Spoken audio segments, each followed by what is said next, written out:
खबरों के सिलसिले को देंगे विस्तार। खबर दिल्ली से, जहां पर पीएम मोदी का 3 दिवसीय यूपी दौरा।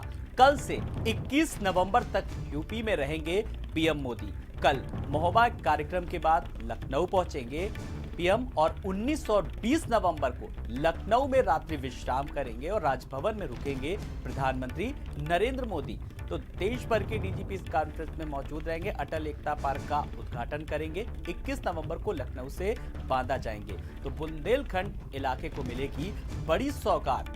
कल से 21 नवंबर तक यूपी में रहेंगे प्रधानमंत्री नरेंद्र मोदी। तो बड़ी खबर हम अपने दर्शकों को लगातार बता रहे हैं। राजभवन में रुकेंगे और इसी के साथ साथ 20 और 21 नवंबर को डीजीपी कॉन्फ्रेंस में भी शामिल होंगे। देश भर के डीजीपी इसमें शामिल होंगे।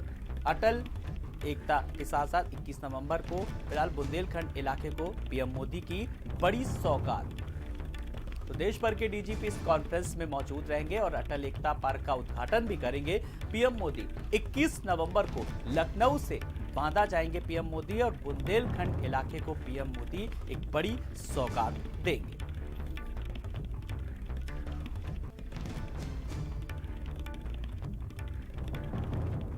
हालांकि इससे पहले जब बुंदेलखंड के पीएम के दौरे को लेकर के मुख्यमंत्री योगी आदित्यनाथ ने तैयारियों का वहां पर जायजा लिया, स्थिति का अधिकारियों से भी मुलाकात की और बुंदेलखंड को खास फोकस किया जा रहा है, क्योंकि बुंदेलखंड को लेकर के जो लगातार जो वहां पर किसानों की समस्याएं थी, जो सूखे की समस्या थी, उसको कहीं ना कहीं चुनाव से पहले पूरी तरीके से दूर करने की कोशिश की जा रही है। तो पीएम का मिशन यूपी, 19 को यूपी आएंगे पीएम मोदी।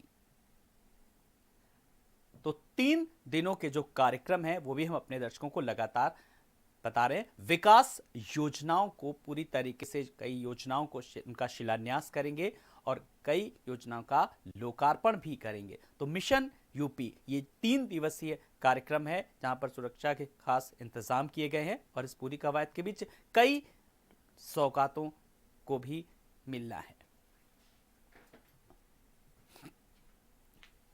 तो विधानसभा चुनाव पूरी तरीके से अब जैसे जैसे चुनाव नजदीक आता जा रहा है, वैसे वैसे नेताओं की सरगर्मियां लगातार बढ़ती जा रही हैं। तो राजनीतिक सरगर्मियों के बीच आपको बता दें कि नेताओं के दौरे भी जारी हैं और इस बीच देश के प्रधानमंत्री नरेंद्र मोदी का बुंदेलखंड इलाके को लेकर के बड़ी सौगात।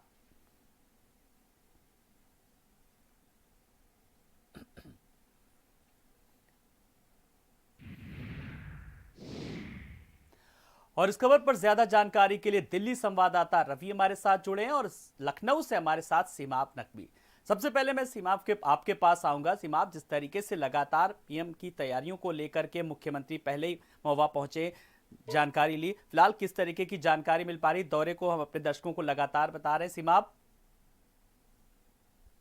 है कि अब चुनावी दौर है उत्तर प्रदेश में, तो जाहिर है कि प्रधानमंत्री, गृह मंत्री और तमाम नेता जो है वो उत्तर प्रदेश का दौरा कर रहे हैं और यहाँ के लोगों के लिए तमाम योजनाओं को जनता को समर्पित करने का काम कर रहे हैं। तमाम शिलान्यास हो रहे हैं और तमाम लोकार्पण हो रहे हैं। प्रधानमंत्री नरेंद्र मोदी उत्तर प्रदेश के दौरे पर आ रहे हैं। 3 दिवसीय दौरा है उनका। कल महोबा में रहेंगे, वो एक कार्यक्रम में शिरकत करेंगे और उसके बाद फिर 2 रातें वो लखनऊ में बिताएंगे। यहाँ पर आने के बाद डीजीपी कॉन्फ्रेंस में उनको हिस्सा लेना है। इसकी तैयारियां भी पूरी हो चुकी है। मुख्यमंत्री योगी आदित्यनाथ लगातार तैयारियों पर नजर बनाए हुए हैं, जरूरी दिशा निर्देश दिए जा रहे हैं और उसके बाद फिर वो बुंदेलखंड जाएंगे। बुंदेलखंड जाकर फिर वो वहां पर जाके बड़ी तमाम योजनाओं को जो है वो जनता को समर्पित करेंगे। कई हजार करोड़ की परियोजनाएं हैं जो बुंदेलखंड को दी जाएंगी।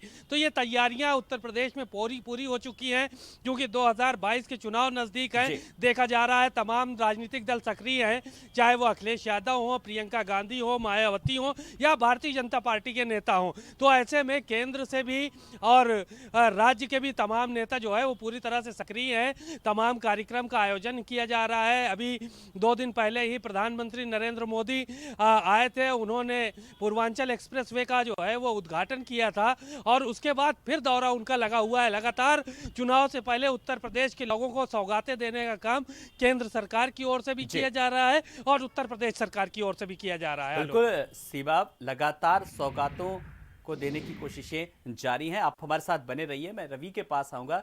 रवि, जिस तरीके से विधानसभा चुनाव की तैयारियां हैं, लखनऊ से लेकर के दिल्ली तक, दिल्ली में क्या कुछ हलचल है?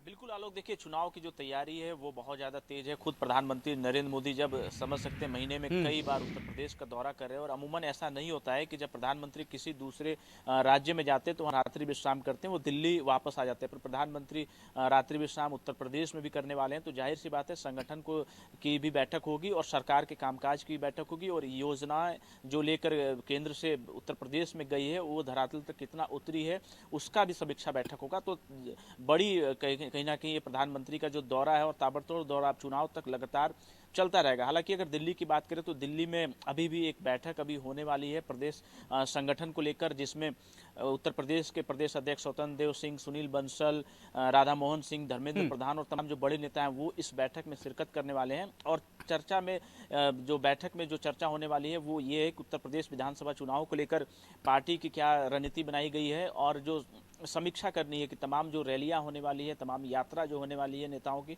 उसकी क्या तैयारी है। तो इन सब बातों को लेकर कहीं ना कहीं बैठक में चर्चा होगी। योजनाओं को कितना धरातल तक उतारा गया है इस पर भी समीक्षा बैठक होगी, और संगठन अभी कितना फिलहाल मजबूत है, संगठन को और ज्यादा कितना धारदार देने की जरूरत है, संगठन को कितना धरातल तक उतारने की जरूरत है, संगठन का विस्तार कितना होना चाहिए, इन तमाम बातों को लेकर बैठक में चर्चा होने वाली है। और जो चुनावी योजना है खासतौर पे कि किन योजनाओं को लेकर आप जनता के बीच में जाएंगे, जैसे वेस्टर्न यूपी की अगर बात कर ले तो किसानों का एक बड़ा समस्या है, किसानों का एक बड़ा तबका जो है आज भी प्रदर्शन पे बैठा हुआ है, दिन प्रतिदिन धरने प्रदर्शन होते रहते हैं। तो किसानों के लिए क्या योजनाएं केंद्र की है, प्रदेश की क्या योजनाएं हैं, उसके बारे में कैसे चर्चा करना है। तो योजनाओं जो चुनावी योजना है उस पर कहीं ना कहीं चर्चा होगी। तो अब से थोड़ी देर बाद दिल्ली में भी एक बड़ी बैठक शुरू हो जाएगी, और प्रधानमंत्री नरेंद्र मोदी खुद 3 दिवसीय उत्तर प्रदेश दौरे पर जाने वाले हैं। तो उत्तर प्रदेश को एक बड़ा सौगात मिलेगा। खासतौर पर बुंदेलखंड की बात करें, जिस बुंदेलखंड को लेकर विपक्ष लगातार आवाज़ बुलंद करते रहता है, उठाते रहता है बातें कि बुंदेलखंड में आज भी सूखा है, वहाँ के लोगों तक आज भी योजनाएं नहीं पहुँच पाई है, बुंदेलखंड को जो सौगात मिलनी चाहिए थी वो सौगात नहीं मिल पाई है।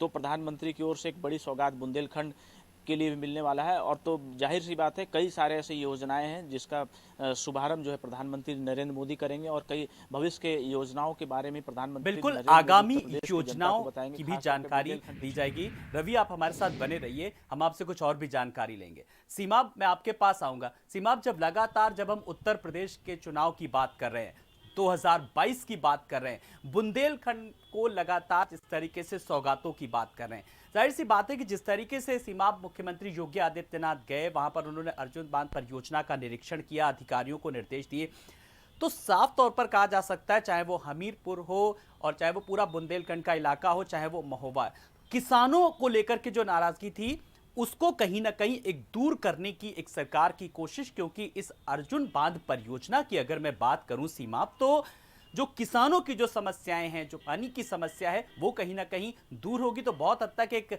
बड़े वर्ग को इनकी नाराजगी दूर करने की कोशिश। जाहिर है कि किसान लंबे समय पे 3 कानूनों को वापस करने की मांग कर रहा है, और तमाम जगहों पर पश्चिम का किसान उसमें ज़्यादा इन्वॉल्व है और धरने पर बैठा हुआ है। लगातार यही मांग है कि जब तक ये कानून वापस नहीं हो जाते हैं तब तक हम लोग यहाँ से हिलने वाले नहीं हैं।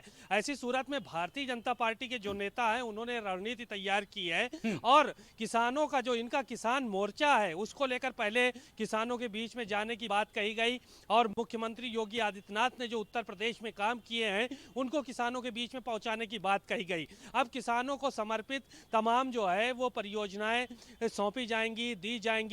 जाहिर है कि किसानों की जो नाराजगी है उसको कम करने के लिए इस तरह के प्रयास किए जा रहे हैं, ताकि 2022 के जो चुनाव हैं उसमें खासी किसानों की नाराजगी जो है वो कम हो सके और भारतीय जनता पार्टी को इसका फायदा हो सके। तो क्योंकि तमाम जो राजनीतिक दल है, विपक्ष है, वो पूरी तरह से सक्रिय है, किसानों की बात कर रहा है। लगातार प्रियंका गांधी भी किसानों की बात कर रही हैं, अखिलेश यादव किसानों की बात कर रहे हैं, मायावती लगातार ट्वीट करके किसानों की बात कर रही हैं।